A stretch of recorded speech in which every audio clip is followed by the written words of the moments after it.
ബെഞ്ചിട്ട നമ്മളുടെയൊക്കെ സംസാരത്തിലും ചർച്ചയിലും എപ്പോഴും വരുന്നൊരു വാക്കാണ് സിറ്റുവേഷൻ, സാഹചര്യം. പക്ഷേ എനിക്ക് തോന്നും സിറ്റുവേഷന് ഒരു 100 മാർക്ക് കൊടുക്കാമെങ്കിൽ 150 മാർക്ക് കൊടുക്കാൻ പറ്റുന്ന ഒരു പാട്ടാണ് കള്ളിപ്പൂങ്കുയിലെ. അയ്യോ, എത്ര നന്ദി പറഞ്ഞാലും നമുക്ക് ആ പാട്ട് ലഭിച്ചില്ല. എന്താ ലാലേട്ടൻ ആ നടന്നു പോകുമ്പോൾ ആ പാട്ടിൻ്റെ ഒരു ഫീൽ, ആ പാട്ടിൻ്റെ സൃഷ്ടി ഒന്ന് പറയൂ. ആ പാട്ടിൻ്റെ സൃഷ്ടിയോടൊപ്പം എനിക്ക് രണ്ടുപേരും പാടിത്താ. കറുത്ത പെണ്ണെ ഞാൻ പറഞ്ഞില്ലേ, കറുത്ത പെണ്ണെ എന്നുള്ളൊരു ഓണപ്പാട്ടായിട്ട് വന്നതാണ്. പിന്നീട് അത് സിനിമയിലേക്ക് വന്നതാണ്. ആ പാട്ടിൻ്റെ ഇഷ്ടം കൊണ്ടാണ് സത്യം പറഞ്ഞാൽ തേന്മാവിൻ എന്നുള്ള സിനിമ തന്നെ ഞങ്ങൾക്ക് കിട്ടിയത്. ആ പാട്ട് ഇതിൻ്റെ അകത്ത് ഇൻക്ലൂഡ് ചെയ്യണം എന്ന് പറഞ്ഞു. എൻ്റെ പല്ലവി അതെടുത്തിട്ട് ചരണം മാത്രം ഞങ്ങൾ ആ സിനിമയ്ക്ക് വേണ്ടി ചെയ്ത് എന്ന് പറയുന്നത്. ഈ പാട്ട് കഴിഞ്ഞപ്പോഴത്തേക്കും പ്രിയദർശൻ ഞങ്ങളോട് പറഞ്ഞ് നിങ്ങളുടെ കാതിൽ പൂവിൻ്റെ എന്നുള്ളൊരു ഓണപ്പാട്ടുണ്ടല്ലോ, അതൊന്ന് പാടിക്കുക എന്ന് പറഞ്ഞു. അപ്പം അത് വേറൊരു താളത്തിലാണ്. 1 2 3 1 2 3 4 1 2 3 1 കാതിൽ പൂവിൻ്റെ നീലി കണ്ണെഴുതും താന തന്നീ താനീ നാനാ അങ്ങനെ പോവും. അപ്പം അതൊന്ന് പാടിക്കാന്നുള്ളത് പാടി. ഇനി ഇതൊന്നും നമ്മുടെ ഈ സിറ്റുവേഷന് പറ്റി വിതരുന്നാക്കിക്കേ എന്ന് പറയും. അപ്പോഴാണ് ഞങ്ങളത് ആബേരി രാഗം നിസ ഗമ പനിസ നിത പമഗരിസ 1 2 3 കള്ളിപ്പൂങ്കുയിലേ, അത് അതിൻ്റെ ട്യൂണായിരുന്നു. കന്നിത്തേൻ മൊഴിയേ.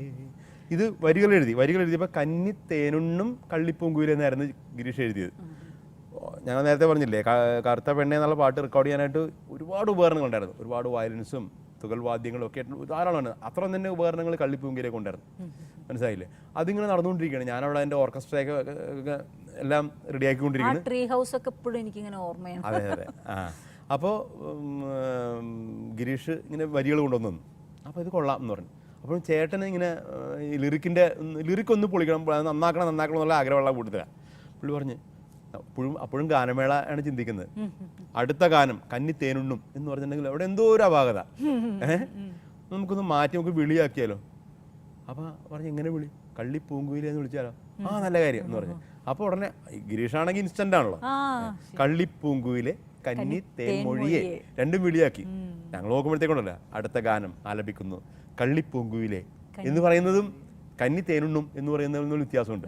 കള്ളിപ്പൂങ്കുയിലെ എന്ന് പറയുമ്പോൾ തന്നെ നമുക്കൊരു പിക്ചർ കിട്ടി, വിളിയാണ് കിട്ടിക്കഴിഞ്ഞ് ഒരു പിടുത്തം കിട്ടി. അതാണ് നമ്മൾ ഉദ്ദേശിച്ചത്. അപ്പോൾ പ്രിയനെ ഇഷ്ടപ്പെട്ടു. പ്രിയൻ പറഞ്ഞു ഞാനതിന് സ്ക്രിപ്റ്റിൽ മാറ്റിക്കോളാം പറഞ്ഞു. അതാണ് അദ്ദേഹത്തിന്റെ മിടുക്ക്. അതിനു മുമ്പ് കള്ളി കള്ളി കള്ളി എന്ന് വിളിച്ചിട്ട് കള്ളിപ്പൂങ്കുയിലെ. അപ്പോൾ തമ്മിലുള്ള ചേർച്ച കണ്ടോ, പാട്ടായിട്ട് ഒഴുകി. അതാണ് ആ പാട്ടിന്റെ വിജയം. അല്ലാണ്ട് നമ്മൾ അസ്ഥാനത്ത് കൊണ്ടൊരു പാട്ടിട്ട് കഴിഞ്ഞാൽ ഒരിക്കലും ആ പാട്ട് നമുക്ക് എത്ര നല്ല പാട്ടാണെങ്കിലും അത് വിജയിക്കില്ല. സിറ്റുവേഷനും ആ പാട്ടും അതിന് മുമ്പ് ആ പാട്ടിലേക്ക് നമ്മൾ ആ മൂഡിലേക്ക് എത്തിക്കുക. പിന്നെ പാട്ടിന്റെ പിക്ചറൈസേഷൻ അത് കഴിഞ്ഞിട്ട് അദ്ദേഹത്തെ കഴിഞ്ഞിട്ട് എല്ലാം കൂടെ വരുമ്പോഴാണ് പാട്ട് ഹിറ്റ് ആവുന്നത്.